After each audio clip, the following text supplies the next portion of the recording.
বিশ্বকাপ ইতিহাসে দিয়েগো ম্যারাডোনার হ্যান্ড অব গড বা হাত দিয়ে গোল করার কথা প্রায় সবাই জানেন, কিন্তু সেই বিখ্যাত ম্যাচে আর্জেন্টিনা যে নকল জার্সি পরে মাঠে নেমেছিল সেই গল্প অনেকেরই অজানা।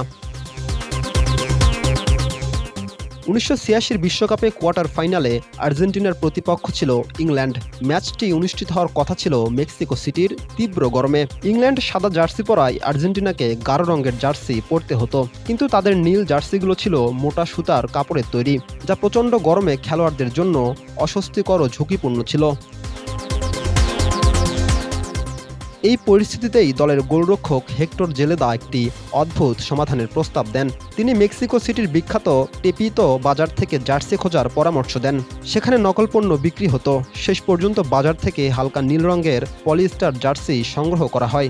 সেগুলো ছিল মূলত আর্জেন্টিনার তৎকালীন কিট প্রস্তুতকারক লে কক স্পোর্টিভের নকল সংস্করণ।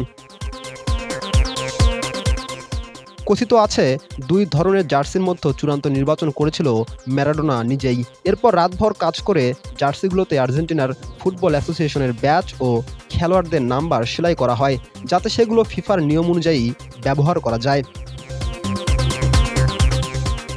পরদিন সেই জার্সি পরেই ইতিহাস গড়েন ম্যারাডোনা। প্রথমে বিতর্কিত হ্যান্ড অব গড গোলের পর একক নৈপুণ্যে বিশ্বকাপ ইতিহাসে অন্যতম সেরা গোল করে আর্জেন্টিনাকে 2-1 ব্যবধানে জয় এনে দেন। পরে আর্জেন্টিনা বেলজিয়ামকে হারিয়ে ফাইনালে ওঠে এবং পশ্চিম জার্মানিকে পরাজিত করে দ্বিতীয়বারের মতো বিশ্বকাপ শিরোপা জেতে।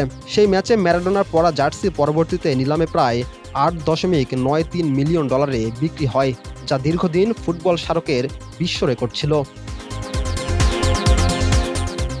রাকিব হাসান, ইত্তেফাক নিউজ।